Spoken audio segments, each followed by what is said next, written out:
All right, so in this video, I'm going to show you how to do your first Prepreg layup, how to put the material down after it's been cut and peel the backing off. Make sure you have your tools ready. Of course, always wear your gloves. Even though you're working with Prepreg, still can make your skin fall off, so wear your gloves. You need a good pick of some sort to be able to pull the backing film off, especially if you're working with fiberglass. That stuff can be pretty sticky, so make sure you have a real good pick.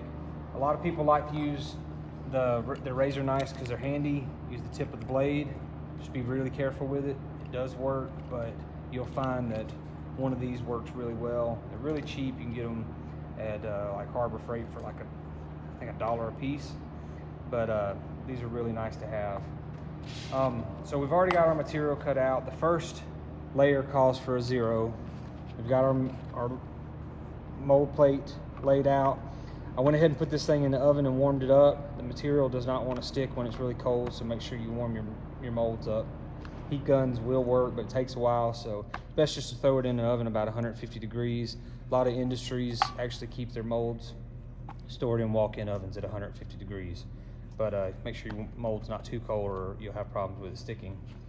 If you look at the fabric, we already got it. The fibers are running in a 0 degree. So we're gonna go ahead and put this down. Make sure you don't have any FOD on it. Of course, you should go through some kind of FOD training, but make sure there's no contamination on it. We'll probably go over how to get it out in another video, but make sure it's real clean. Make sure there's nothing on your mold. Make sure mold's released because you don't want to stick into it. So we're gonna flip it over. All you gotta do is just put it down. Use your hands to smooth things out. Make sure you don't get any bubbles trapped in there. And then you can use a squeegee. We use these because we can get them in the bookstore. These probably wouldn't be allowed out in the industry because they fray, but they have special tools out there that will not fray on you, but these are like 50 cents a piece and it gets the job done. So we wanna make sure we smooth this out. I can actually hear some crackling. That means there's air bubbles coming out. Camera's probably not picking it up, but make sure you get those air bubbles out the best you can. You always want to try to get air out. You're supposed to debulk this one after the first layer to get the air out from the surface to help it stick better as you apply additional layers. But you may not see a bubble in there, but you're also working at around 70 degrees. And when these things go up to like 350 degrees, the air that you don't see becomes air that you can see because air expands. So if you've got any air in there, it's going to turn into a bubble, which is a void, and it can ruin your part. So you want to make sure you have all that air out. You don't have to push too hard or work too long at it, but just make sure you got everything squeezed out.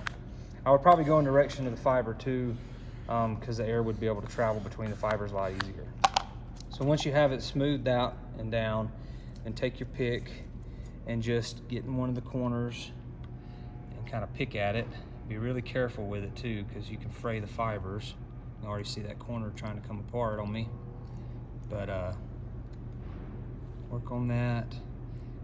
And if the mold was a little bit warmer and the material wasn't expired as much, it would stick a lot easier. But keep that corner down and we'll hold it in place and try to get this apart. See how it's distorting a little bit, just because it's not sticking very well. If I would have debulked this, then it would stick a whole lot better. But we're not debulking in this video. So work on it and try to get that backing film off without destroying the material. There we go. You always want to peel with the grain too, or you'll just pull it right apart. Get that off and out of the way. That's how it should look over here. It's kind of come undone from the mold right here. It says expired material and the mold's not that warm. But we've got that taken care of. Don't pull your backing off until you've debulked it, by the way, because the bag will stick really bad. But debulk it, then pull the backing film off, and then you'll be moving on to the next layer. It calls for a 90. If you look at the material really well, we've got 90 degrees running in. We got the 90 degree orientation running where we want it to. So we're ready to put this down. There's a lot of FOD on it, so make sure you get that stuff out of the way. or it will be a void in the part, and NDT will pick it up and you will scrap your part that you worked so hard on.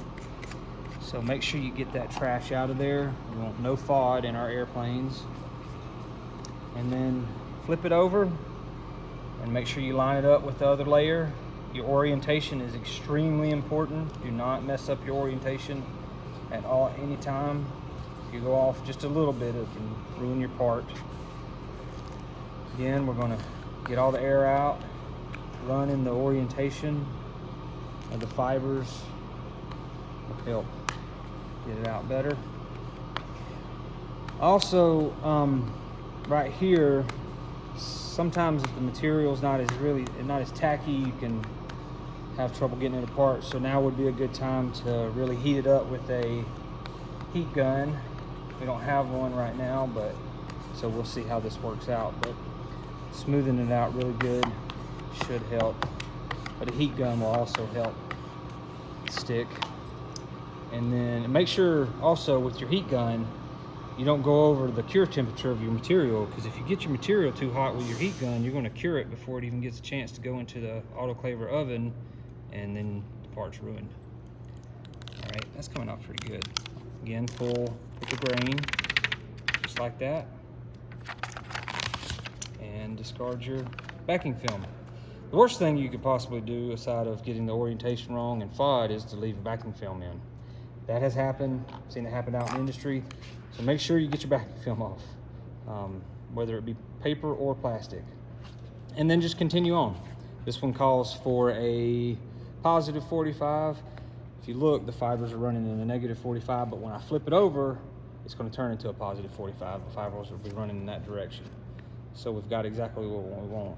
Looks like there's a little piece of FOD in there, a piece of fabric maybe. Could have been in the construction of it. I'm not going to worry about it because it'll take too long for this video, but you don't want any fibers running across in a different orientation than they're supposed to be. So you'll flip it over, put it down, make sure the orientation's correct, and then I believe after this one it tells you to debulk it, but always follow your debulk processes. Even if it's not required, it's just a suggestion, make sure you debulk, because you do not want to work so hard on your part and then have it come out of the autoclave with bubbles in it and have to be repaired. So you'll debulk it before you pull the backing film off, and then once it's debulked, pull that backing film off and discard. And that is how you lay up your first part. I think you got to have about 12 layers. Just continue to repeat that process and do the debulks where they're required.